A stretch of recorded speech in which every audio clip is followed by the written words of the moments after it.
can I just ask you? I mean, Dakes, you and Ronnie, I mean, how much confidence would Sydney get out of you? I know you're joking, Gil, about could they be flag favourites? Could they be top 2? Because that was a massive win for Sydney up there to beat the Hawks up there, Dakes. I reckon top 4, not top 2. But Dakes, you know better than me. Well, at the moment they deserve anything that goes their way. Any accolades going their way, it's just at the moment 5 games in, 5 wins. Yep. But it's a long season, and I mean they're going to have their peaks and troughs, and it's. Geez, it's funny, Dakes. These guys all picked Hawks up there, and I picked Sydney. Yeah, I picked Sydney too. I picked Sydney. But anyway, Gilbert was a great game, and just coincidentally, Adam Good's wearing that Guernsey number 37. And they won by 37 points. Oh, look, and the scary thing about it is, can he get to 350, 400, Dakes? No. He's a ripper player, isn't he? He's just physically, he doesn't look like he's slowing up. He looks in amazing condition. So, I mean, and he hasn't had a history of injuries, has he? So he has a shower or an ice bath at half time, and I think that's what's preserving him. Seriously, from playing footy for a longer time. They all do, Grant. They all do? Yeah. Yeah, but he probably does it a bit more professionally than others. Very Ronnie, you're lucky to have a shower once a week. I don't reckon you would have had one. No, I didn't. We used to get ice in our drinks at half time.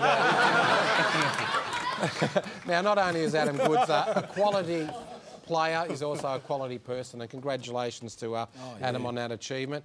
But, geez, Gilbert, the Tigers last week, a close one against West Coast. You predicted it. You said it would be a good game. No, look, you're right. I picked them to win the game, and when I was watching the game, I thought, yes, Gilly's going to pick him here. But, no, look, there's a lot of upside, Grant. No questions about it. And there's a lot of them young ones. They've played, 40 to 70 games now, Dakes, and they're getting to that stage where they're ready-made, and I've got no questions that they're going to finish the season off well, because they had a tough draw up until now. And Ronnie, I don't know how much you were tagged during your football season, while you were playing, sorry, but what are your thoughts on this issue? Yeah, I've always been tagged. I'm still tagged on this panel, but it's you know. I thought only good players get tagged.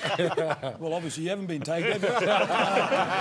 But seriously, Dakes, you've been tagged every week. But I mean, the guys like the midfielders, the Ablets, and these Judds, and even your small forwards like Betts and Rioli. I mean, he hit the nail on the head there. Scotty mentioned that if you're a great player, you'll rise above that and you'll get exposed if you can't handle that sort of pressure from tags. Is that correct? I don't know what the issue is with tags. They have been around for a long time. So is it because they're hitting out, or I know the Selwood incident on the weekend wasn't what they're looking for, and that's probably why it's raised its ugly head. But it's been part and parcel of the game, and it'll go on for a long time. But I was going to ask, Dakes, I mean, you've been tagged a fair bit, but there's a line, isn't there? You've got to draw, can you go over the top with it? Like, I mean, we've heard some nasty things that's happened in tags, and do the taggers actually step over the line a bit? Well, I think these days, the taggers have a more sterile type role, because I think there's so much focus with cameras and scrutiny from umpires that you don't get away with what you used to get away with 20 years ago. I mean, 20 years ago, they used to, with the ball 5 metres away, used to be facing you and used to hanging off you. So knock your teeth out and all you'd get is a free kick. So it's all changed. I mean, the game has changed. It's become a lot more, certainly overseen.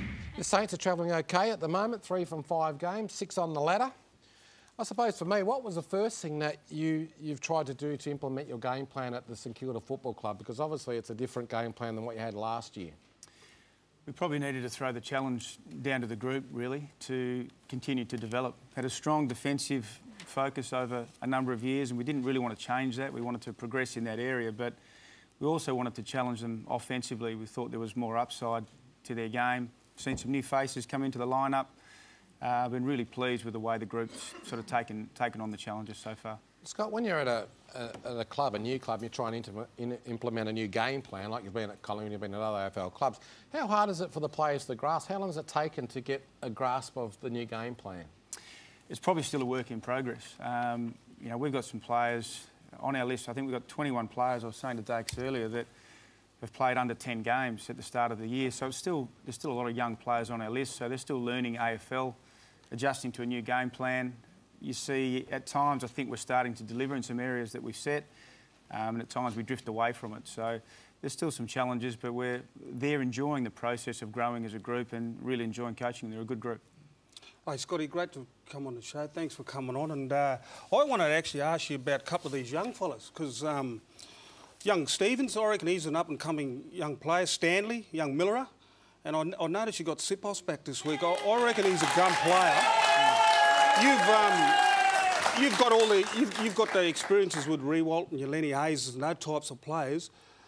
You sort of can get a good blend there. How's it going with the young fellas and the experienced guys? I think the great thing so far, we sort of asked our leadership group, if you like, so your Rewalts, Lenny, etc., to challenge the young group and actually really to mentor them and bring them through, because ultimately our senior players will live and die by the upswing from the younger group. So there's been a terrific mix this year between our kids and our senior players. Sipos, obviously coming back into the side, is a player we rate really highly.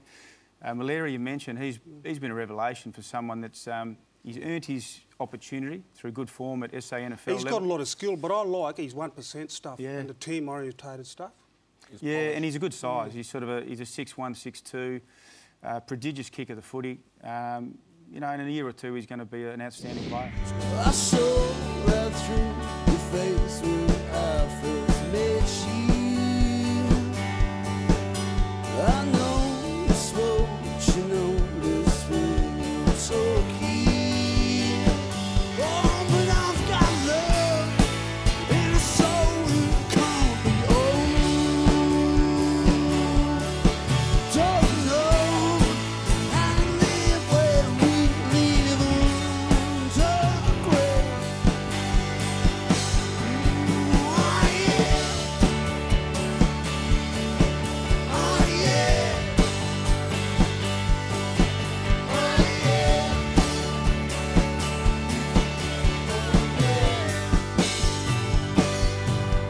Well done.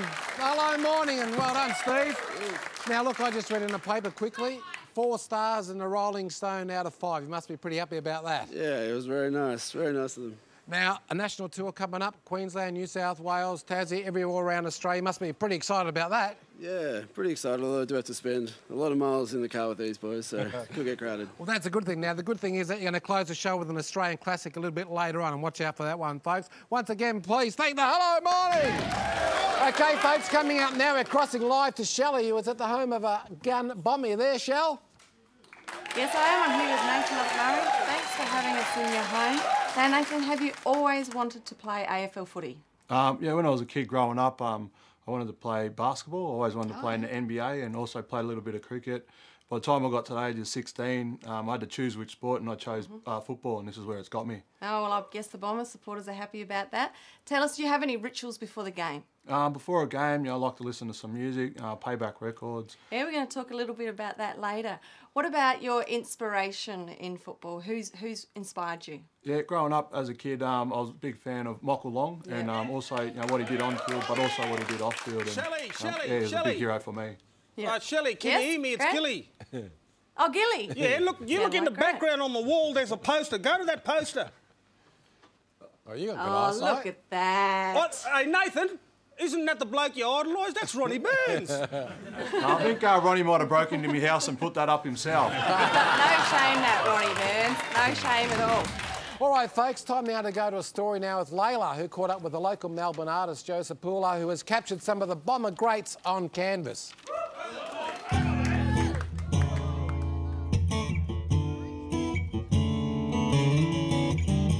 So we're here at the moment, surrounded by these amazing portraits of some past greats of the Essendon Football Club. Can you just tell us a little bit about your project? It started approximately 6 months ago, maybe a little bit more.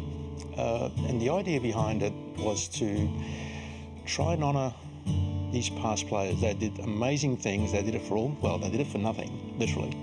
The fact that a lot of them suffered great injuries and things that the average person just wouldn't be able to bear with, and they did it for the love of the game. They did it for the jumper. The Past Players Association raises money and assists past players in need. That could be, and they do it anonymously, which is a great cause. So yes, the proceeds of the paintings go towards the Past Players Association. And what has been some of the reactions from the players to their portraits? Some surprise. I think they seem to be pleased. A lot of their family members have come through and have praised the paintings, and I'm grateful for that. The fact that they liked it is just fantastic. Yeah. So, Harold, what do you think of your painting? Oh, it's quite good, yeah, it's quite good. I don't know if I've ever got up that high. And Harold, did you ever think that anyone would do a portrait of you? No, never, no. And of course, Ken, this is your first time walking through the exhibition today. What do you think of all the portraits? Oh, it's a wonderful exhibition. There's all the old faces and all the footy trip memories and all their playing memories comes back to me. I had Dick Reynolds spoke to my boys at school in the Gold Coast one time. That was great. And Purdy and all the boys, it's great. I was coached by quite a few of these people around here. And of course, all the proceeds will be going to the AFL Players Association to help players after they finish their football career. Do you think that's a good incentive? I think that's a good idea because if every club could do this, the same as Essendon have done it, I'm sure they'd get a real benefit from it.